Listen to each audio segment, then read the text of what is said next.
तपोभूमि हर ग्राम है, हर बाला देवी की प्रतिमा, बच्चा बच्चा राम है, बच्चा बच्चा राम है। चंदन है इस देश की माटी, तपोभूमि हर ग्राम है, हर बाला देवी की प्रतिमा, बच्चा बच्चा राम है, बच्चा बच्चा राम है। नमस्कार छात्रों, आज हम कक्षा 9वीं के चैप्टर 5 यूक्लिड की ज्यामिति का परिचय प्रश्नावली 5.1 हल करेंगे। पहला प्रश्न है, निम्नलिखित कथनों में से कौन से कथन सत्य हैं और कौन से कथन असत्य हैं? अपने उत्तरों के लिए कारण दीजिए। पहला प्रश्न, एक बिंदु से होकर केवल एक ही रेखा खींची जा सकती है। हमें बताना है कि सत्य है या असत्य और कारण भी देना है। तो एक बिंदु, आइए अपन प्रैक्टिकल करके देखते हैं। जैसे ये एक बिंदु है कोई, इस एक बिंदु से होकर केवल एक ही रेखा खींची जा सकती है कि केवल एक रेखा खींच सकते हैं, ये हमको बताना है क्या सही है या गलत। तो चलिए अपन खींचते हैं। ये एक रेखा खींची अपन ने, इसका अपन ने नाम ले दिया, जैसे ये ए रेखा। फिर अपन और एक रेखा खींचते हैं, क्या खींच सकते हैं क्या? हाँ, ये दूसरी रेखा हो गई। इस रेखा का नाम अपन ने दे दिया बी। क्या और रेखा खींची जा सकती है? तो अपन ने एक और रेखा खींची, इस रेखा का नाम अपन ने दे दिया सी।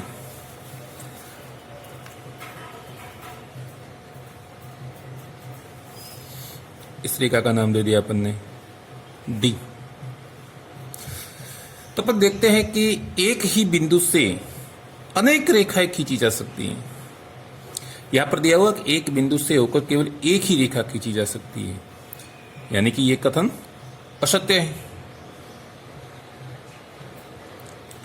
असत्य,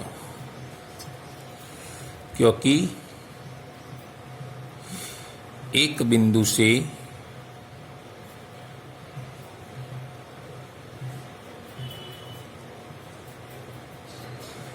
अनेक रेखाएं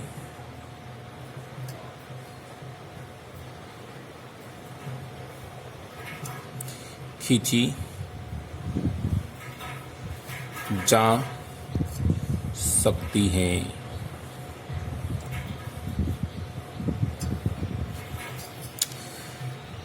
दूसरा प्रश्न, दो भिन्न बिंदुओं से होकर जाने वाली असंख्य रेखाएं। दो भिन्न बिंदु, एक बिंदु से तो अपन ने देख लिया कि अनेक रेखाएं खींची जा सकती है। अब अपन को दो बिंदु लेने हैं। जैसे अपन ने ये दो बिंदु ले लिए, ये बिंदु लिया ए और दूसरा बिंदु ले लिया अपन ने ये बी। अब इन दो बिंदुओं से कितनी रेखाएं खींची जा सकती हैं? तो अपन ने ये एक रेखा खींची,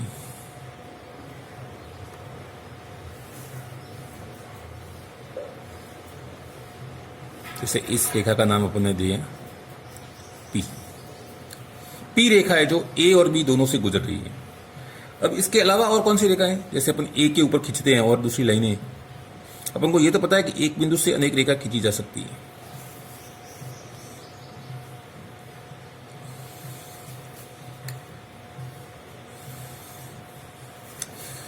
तो अपन देखते हैं कि ए के ऊपर और दूसरी रेखा जब खींची गई तो वो रेखा केवल ए से गुजर रही है, बी से नहीं गुजर रही है। जैसे ये रेखा क्यू, ये आर, ये एस, ये रेखाएं सारी है वो केवल ए से गुजर रही है, बी से नहीं गुजर रही है। ए और बी दोनों से गुजरने वाली एकमात्र रेखा एक है पी। कितनी भी नजदीक अपन खींचे, देखिए अपन नजदीक खींचने की कोशिश करते हैं, कितनी भी नजदीक खींचेंगे तो वो आगे जाकर बी से दूर हो जाती है, बी से होकर नहीं गुजरती हैं। बी के ऊपर भी खींच के देखते हैं,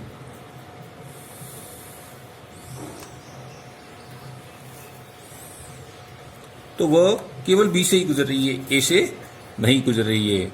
इसका मतलब यह कथन असत्य है।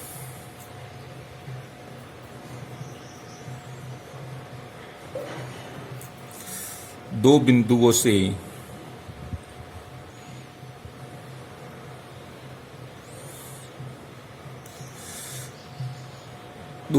से होकर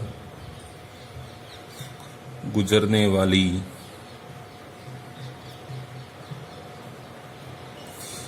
एक ही रेखा होती है। अनेक रेखाएं नहीं होती हैं। तीसरा प्रश्न है, एक शांत रेखा दोनों ओर अनिश्चित रूप से बढ़ाई जा सकती है। एक शांत रेखा का मतलब रेखाखंड। जैसे एक रेखाखंड है, रेखाखंड क्या होता है? जिसके दोनों सिरे जो हैं वो अंतिम बिंदु होते हैं, बिंदु पर खत्म होते हैं। जैसे अपन ने ये मान लिया ये ए और बी हैं। अब हम इनको आगे बढ़ाते हैं,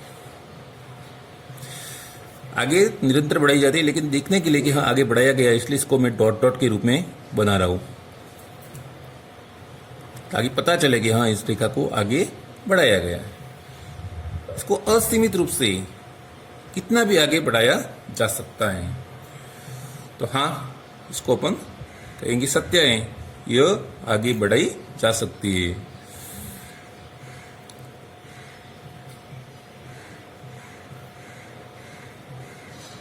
हाँ, दोनों ओर आगे बढ़ाया जा सकता है। वैसे यूक्लिड की विधारणा भी है कि एक शांत रेखा को हम अनिश्चित रूप से आगे बढ़ा सकते हैं। यदि दो वृत्त बराबर है तो उनकी त्रिज्या बराबर होती है। दो वृत्त बराबर है। अब दो वृत्त, पहले तो वृत्त क्या होता है? तो वृत्त है कि असंख्य बिंदु, अनेक बिंदुओं का एक बिंदु पथ जो एक नियत बिंदु से समान दूरी पर हो।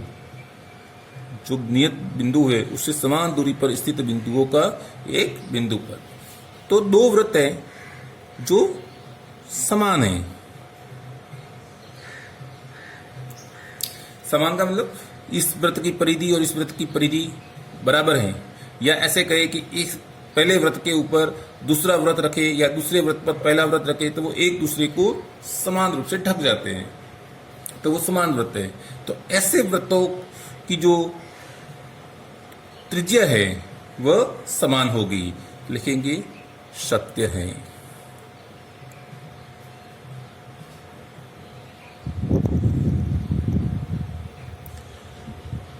समान वृत्तों की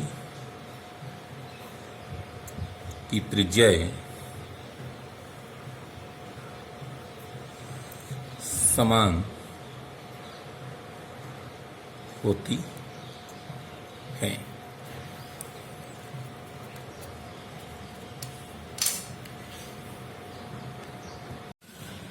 पांचवा प्रश्न है, दी गई आकृति में यदि ए बी बराबर पी क्यू और पी क्यू बराबर एक्स वाई तो ए बी बराबर एक्स वाई होगा।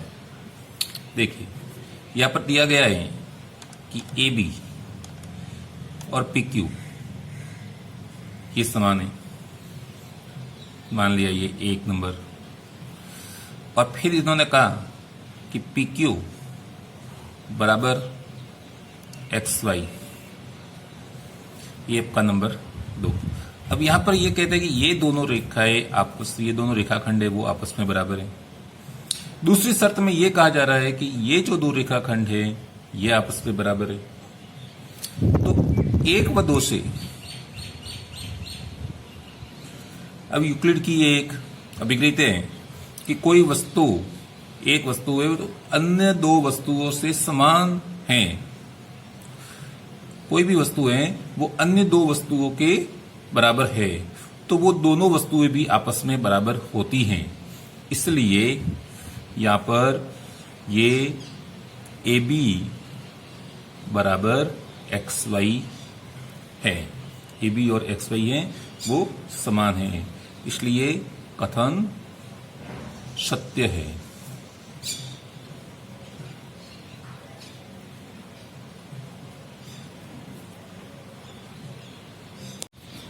प्रश्न संख्या 2, निम्नलिखित पदों में से प्रत्येक की परिभाषा दीजिए।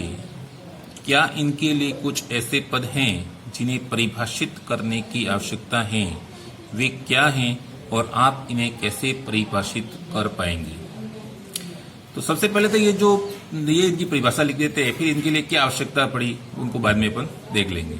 तो सबसे पहले समांतर रेखा है। तो अपन पढ़ते आए हैं, 7वीं कक्षा से पढ़ते आए हैं, समांतर रेखा है ऐसी रेखा है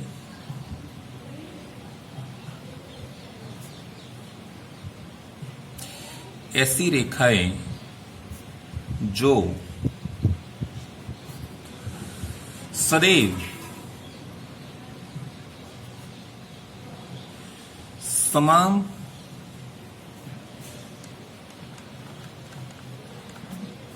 दूरी बनाए रखे।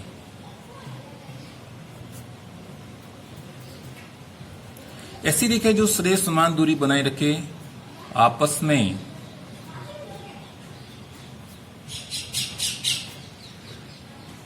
कभी नहीं मिले,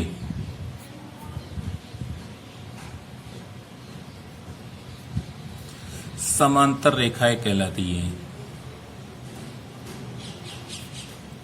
समांतर रेखाएं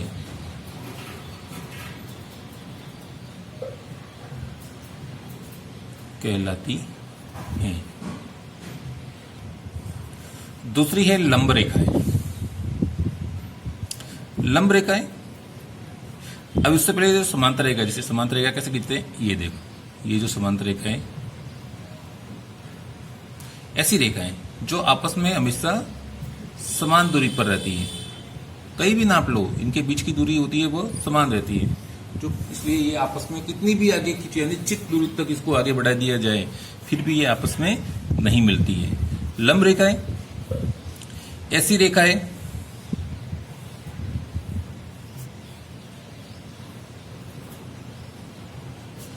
जो आपस में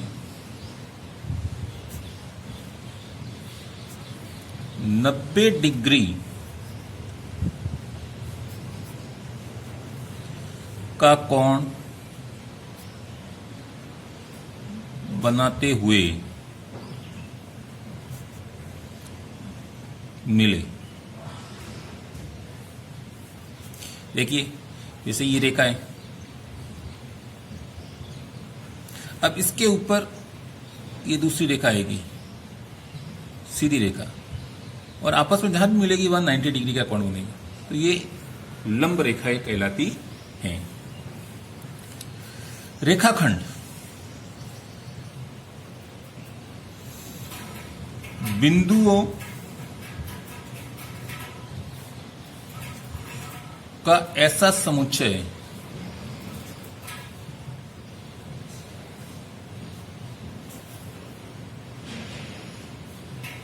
जिसे मिलाने पर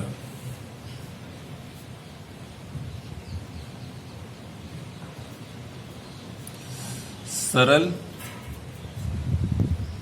रेखा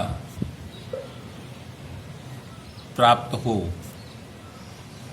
उनके अंतिम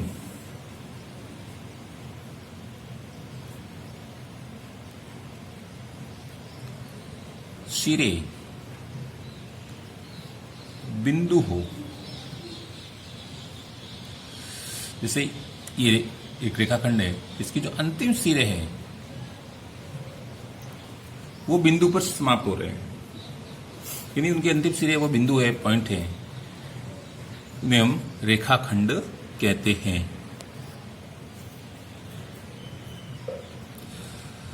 अगला है वृत्त की त्रिज्या। तो वृत्त की त्रिज्या के लिए सबसे पहले तो वृत्त क्या है? तो वृत्त बिंदुओं का वो समुच्चय है, बिंदुओं का वो बिंदु पथ है जो एक नियत बिंदु से समान दूरी बनाए हुए, उस बिंदु से कहीं भी दूरी में देख ले तो ये हमेशा समान रहती है, तो उसे उस बिंदु पथ को हम वृत्त कहते हैं। तो वृत्त की त्रिज्या केंद्र, वो जो नियत बिंदु है उस केंद्र, उसको केंद्र कहते हैं। केंद्र से परिधि, परिधि की दूरी त्रिज्या कहलाती है। त्रिज्या कहलाती है। फिर आता है वर्ग। ऐसा चतुर्भुज, ऐसा बंद चतुर्भुज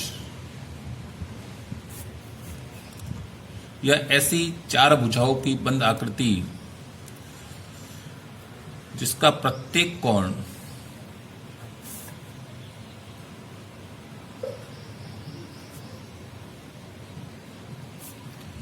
नब्बे डिग्री हो, यानी समकोण हो। इस प्रकार की जो चार भुजाओं से घिरी हुई बंद आकृति और इसके जो चारों कोण हैं वो समकोण है, तो यह वर्ग कहलाता है। अब अपन ने ये जो पांचों पढ़े, इनको समझने के लिए हमें कुछ बिंदुओं की आवश्यकता होती है, कुछ उनकी परिभाषा हमको ज्ञात करनी होती है। वो बिंदु कौन से हैं, आइए देखते हैं। तो हमें इन्हें परिभाषित करने के लिए निम्न पदों की आवश्यकता होती है। पहला है बिंदु। तो बिंदु क्या है? बिंदु एक पॉइंट है, या अपन ये कह सकते हैं कि जिसका कोई लंबाई ना हो, ना चौड़ाई हो, ना ऊंचाई हो, यानी कहे कि उसकी कोई, जिसका कोई परिमाप नहीं है, वह एक केवल पॉइंट है जो किसी को दर्शाने के लिए अपन उपयोग में लेते हैं, उसे हम बिंदु कहते हैं। दूसरा है रेखा। तो रेखा अपन ने अभिधारणा के अंदर पढ़ा था कि ऐसी बिंदुओं का एक समुच्चय जो निरंतर आगे बढ़ता रहता है, जिसको कोई सीमा नहीं है, वो उसको आगे बढ़ा सकते हैं, उसे हम रेखा कहते हैं। समतल, तो जैसे ये पृष्ठ है तो ये समतल है जिसकी केवल लंबाई और चौड़ाई हो, दो विमाएं हो। अपन जब निर्देशांक ज्यामिति पढ़ते हैं तो कार्तीय तल बनाते हैं जिसके अंदर कर केवल दो दिशाएं होती है, एक ये दिशा जिसे क्षैतिज रेखा कहते हैं और एक ये ऊर्ध्वाधर रेखा, ये दो दिशाएं होती है। तो ऐसे तल को अपन समतल कहते हैं। तीसरा है कोण।